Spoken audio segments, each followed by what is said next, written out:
Firstly I think short notes is the smartest approach कोई भी topper जो है वो अपनाता है। आप किसी भी टॉपर का इंटरव्यू देखोगे या फिर कोई भी टॉपर जो है आपके लिए सजेस्ट सबसे अच्छा मेथड जो है रिवीजन का वो यही बताता है कि आप शॉर्ट नोट्स बनाइए हर सब्जेक्ट के नहीं, मेनली फिजिक्स और केमिस्ट्री के तो आपके पास होने ही चाहिए। लेकिन इसका मतलब ये नहीं है कि आप फिजिक्स और केमिस्ट्री के क्वेश्चन लगाना छोड़ दोगे और डायरेक्ट शॉर्ट नोट्स के ऊपर जाओगे और उनके रट्टे मारोगे, ऐसा नहीं होता। ये वीडियो उन लोगों के लिए है जिन लोगों ने अभी तक शॉर्ट नोट नहीं बनाए हैं या फिर जिन्होंने शॉर्ट नोट्स बनाए हैं बट उनके एफिशिएंटली नहीं बने, या फिर एक चैप्टर के शॉर्ट नोट बनाते बनाते 2 से 3 पेज लग गए हैं या 4 पेज लग गए हैं, तो उन लोगों के लिए स्पेशली वीडियो। तो स्टार्ट करते हैं फिजिक्स से। बेसिकली शॉर्ट नोट्स में आपको इंक्लूड क्या करना है, उससे पहले एक बात बता दूं कि शॉर्ट नोट्स बनाने से पहले आप ऐसा नहीं है कि आपने चैप्टर पढ़ा नहीं है और रिवाइज नहीं किया है मिनिमम 1 टाइम और आप डायरेक्ट शॉर्ट नोट बना रहे हैं। अगर आप फिलहाल इस कंडीशन में कि आपने बिल्कुल स्टार्ट नहीं किया है तो आपको मिनिमम एक बार जो है चैप्टर रिवाइज करना पड़ेगा, उसके बाद ही आप शॉर्ट नोट्स को बना सकते हैं।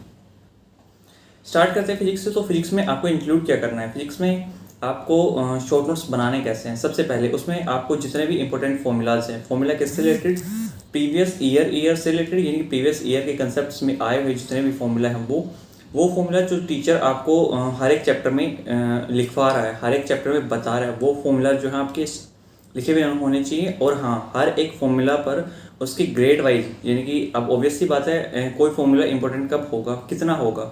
कोई भी फॉर्मूला उतना इंपॉर्टेंट हो सकता है जब उसके पास्ट ईयर क्वेश्चंस ज़्यादा आए हो। ऑब्वियसली कि एक पर्टिकुलर फॉर्मूला पर क्वेश्चंस अगर आपके ज़्यादा आए हुए हैं तो आप उसको या तो क्लाउड मार्क कीजिए या स्टार मार्क कीजिए या फिर अंडरलाइन, जिस मेथड में आप ज़्यादा कंफर्टेबल हो वो कीजिए। दूसरे, उसके अंदर ग्राफ्स इंक्लूड होने चाहिए। ग्राफ्स इन द सेंस कि आपका जैसे इन काइनेमेटिक्स एक्सटीवीटी ग्राफ है और आपका रजिस्टिविटी टेम्परेचर ग्राफ है, तो ये ग्राफ जो है इंपॉर्टेंट होते हैं। मेरा पर्सनली क्वेश्चन जो है वो गलत हुआ है लास्ट टाइम इन 2020 में, रजिस्टिविटी और टेम्परेचर, रेजिस्टेंस और टेम्परेचर से रजिस्टिविटी टेम्परेचर, इस केस में एक था और वो क्वेश्चन मेरा गलत हुआ था ग्राफ्स की वजह से, क्योंकि मैंने शॉर्ट नोट्स में ग्राफ इंक्लूड नहीं किए थे। थर्ड पॉइंट, आप जो है ऐसे पॉइंट्स को लिखो, अगर आपके एनसीईआरटी में पॉइंट्स टू पॉन्डर जो है पॉन्डर पॉइंट्स है जो आपके इंपॉर्टेंट है थ्योरी वाइज, तो वो थ्योरी जो है अगर आप एनसीईआरटी के अंदर कंफर्टेबल नहीं है लिखने में तो उनमें से कुछ जो इंपॉर्टेंट पॉइंट्स है वो आप आपकी नोटबुक में लिखो। कुछ आपने नोटबुक जो है वो रिवाइज कर रखी होगी। अगर आपने नोटबुक रिवाइज कर रखी है तो श्योरली आपके नीट के जब आप कोई भी टेस्ट सीरीज या मॉक टेस्ट देते हैं उसमें आपके क्वेश्चन गलत होते होंगे।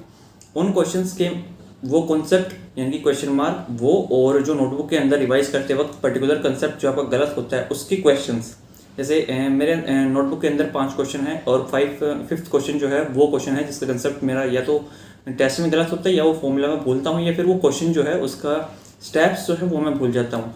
उस क्वेश्चन नंबर को आप नोटबुक जो शॉर्ट नोट्स बना रहे हैं उसके राइट साइड के कॉर्नर में एक सर्कल बनाकर उस क्वेश्चन नंबर को लिख लें।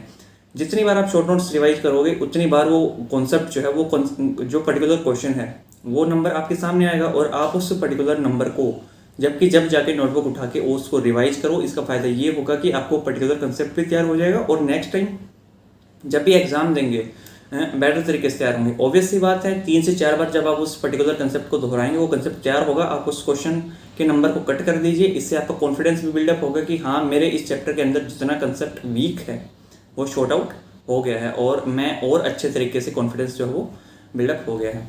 फिफ्थ पॉइंट है, जितने भी कंसेप्चुअल और थ्योरेटिकल पॉइंट है, मेनली जो आपके जैसे रे ऑप्टिक्स में पोलराइजेशन वाला पॉइंट है या फिर रेनबो वाला पॉइंट है, ये सारे थ्योरेटिकल कंसेप्ट हैं। ये सारे इनके जो इंपॉर्टेंट पॉइंट्स है प्रीवियस ईयर क्वेश्चन से उठाकर उनके जो क्वेश्चंस के जो 4 ऑप्शंस होते हैं और उसमें थियोरेटिकल पार्ट होता है, उस पॉइंट्स को उठाकर आप डायरेक्ट आपके शॉर्ट नोट्स में ऐड कर सकते हैं as a important conceptual point. Last point in the physics is आप जो वो शॉर्ट ट्रिक्स जितनी भी हैं फिजिक्स की वो सारी की सारी जो है आपकी शॉर्ट नोट्स में होनी चाहिए। और वो important questions, if you want कोई स्पेशल इंपॉर्टेंट क्वेश्चन है जो आपको बार बार ही भूलते हैं वो आप इंक्लूड कर सकते हैं, ये आपके ऊपर डिपेंडेंट है। मैं पर्टिकुलर इस चीज़ को यूज नहीं करता था बट कुछ स्टूडेंट्स जो ये हैं वो बेटर ट्रिक मानते हैं तो आप अप्लाई कर सकते हैं। आगे बढ़ने से पहले अगर आपको फिजिक्स में प्रॉब्लम है तो मैं एक शानदार ऐप लेकर आया हूँ। ऑटो लर्निंग नाम से एक ऐप है, प्ले स्टोर पर अवेलेबल है, जहाँ पर फिजिक्स के हर एक टॉपिक के डिटेल्ड नोट्स प्रोवाइड किए गए हैं, वो भी free of cost. In notes के साथ साथ एनसीईआरटी के सॉल्व क्वेश्चंस भी मिलेंगे इंक्लूडिंग प्रीवियस ईयर क्वेश्चंस, उनके डिटेल सॉल्यूशन। फिजिक्स के नोट्स के साथ साथ केमिस्ट्री एंड बायो के कुछ चैप्टर्स के डिजिटल नोट्स भी शानदार तरीके से अवेलेबल हैं। इस ऑटो लर्निंग प्लेटफॉर्म का लिंक जो है मैं डिस्क्रिप्शन बॉक्स में आपको डायरेक्ट प्रोवाइड करवा रहा हूँ, वहाँ पर जाकर आप डाउनलोड कर सकते हैं। साथ ही फ्री ऑफ कॉस्ट एक गूगल फॉर्म का लिंक भी प्रोवाइड करवा रहा हूँ। फॉर्म फिल होते ही आपके पास फिजिक्स के कुछ इंपॉर्टेंट एंड हार्ड टॉपिक्स के ऑप्शन शो होंगे। जो भी आपको हार्ड लगे, जिसमें आपकी प्रिपरेशन कम हो, सेलेक्ट करो, सबमिट करो। With in 72 hours auto platform के टॉप फिजिक्स के एजुकेटर्स आपको वो टॉपिक जो है डिटेल तरीके से पढ़ाएंगे, समझाएंगे। तो प्लीज़ इस फ्री अपॉर्चुनिटी का फ़ायदा उठाओ और इन नोट से, इन डिजिटल नोट से अच्छे से अपनी नीट की प्रिपेयर करो। राइट, बात करते हैं physical chemistry. Physical chemistry physics और सेम होती है, बट फिजिकल केमिस्ट्री के कुछ topics like solid state and surface chemistry in 11th class gases state, ये आपके कुछ ऐसे चैप्टर्स होते हैं जो आपका एनसीईआरटी से रीड करना मस्ट है। तो आप इनको एनसीईआरटी से रीड करना जरूर करें, और ये जो पॉइंट्स बताएं फिजिकल केमिस्ट्री के लिए इक्वली एप्लीकेबल है।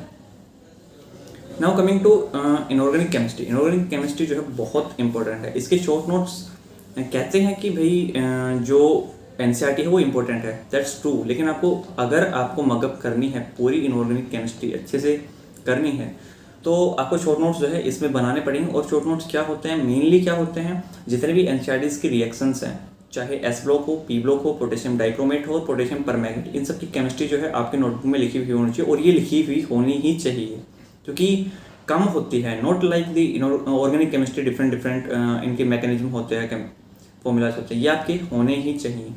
सेकेंड वन, जितने भी एक्सेप्शंस हैं पी ब्लॉक के, जितने भी ऑर्डर्स के एक्सेप्शन हैं, पी ब्लॉक हो, एस ब्लॉक हो, डी ब्लॉक हो, सारे के सारे एक्सेप्शंस आपके एक जगह पे होने चाहिए। जितने भी ऑर्डर्स हैं वो सारे एक जगह होने चाहिए।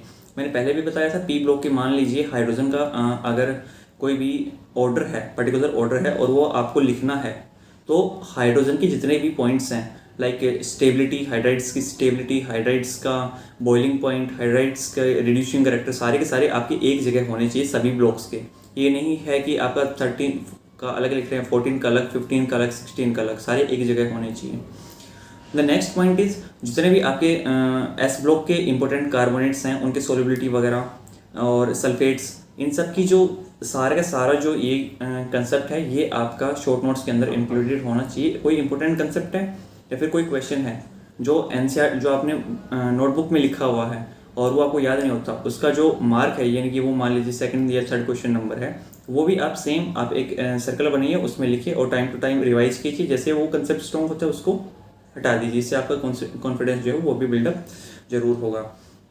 जितने भी बॉन्ड पैरामीटर्स हैं उनके ऑर्डर जो हैं वो, अगर आप कुछ होते हैं एक्सेप्शनल, जो आपको चाहो तो भी कंसेप्ट को डेविएट करते हो और याद नहीं कर पाए, तो वो भी आपके इसमें होने चाहिए। Coming to the organic chemistry, इसका कोई शॉर्ट नोट से कोई चक्कर नहीं है, मतलब कोई भी आपका इसका शॉर्ट नोट्स नहीं बना सकते अकॉर्डिंग टू मी। पता नहीं अदर टॉपर्स या फिर क्या करते हैं, मैं मेरा बता रहा हूँ पर्सनली एक्सपीरियंस, क्योंकि इसमें कितने एग्जाम्पल लिखोगे, कितने एग्जाम्पल्स जो है वो लिख सकोगे। इसकी शॉर्ट नोट्स आप एग्जैक्टली बनाओगे कि सारी रिएक्शंस हैं, ऑर्डर जो है, हाँ उसमें I effect, R effect, M effect या फिर जो एच इफेक्ट है, ये इनके सारे ऑर्डर जो है, एसिडिटी का ऑर्डर, ये सारे कॉमन है, ये आपको याद होने ही होने चाहिए। अगर आप इनकी शॉर्ट नोट्स बना सकते हैं, that's upon you, totally upon you. अगर नहीं बना सकते तो इनको याद रखिए, जितना ज़्यादा मेमोराइज करोगे आप उतना अच्छा है। शॉर्ट नोट्स अगर आपको इंक्लूड करने हैं तो नेम रिएक्शन जो है वो आप इंक्लूड कर सकते हैं, या फिर मैकेनिज्म जो नॉर्मली मैकेनिज्म से डेविएट होते हैं, बट नीट के केस में इतना ज़्यादा जो है पूछा नहीं जाता, तो मुझे नहीं लगता कि ऑर्गेनिक केमिस्ट्री में ज़रूरत है।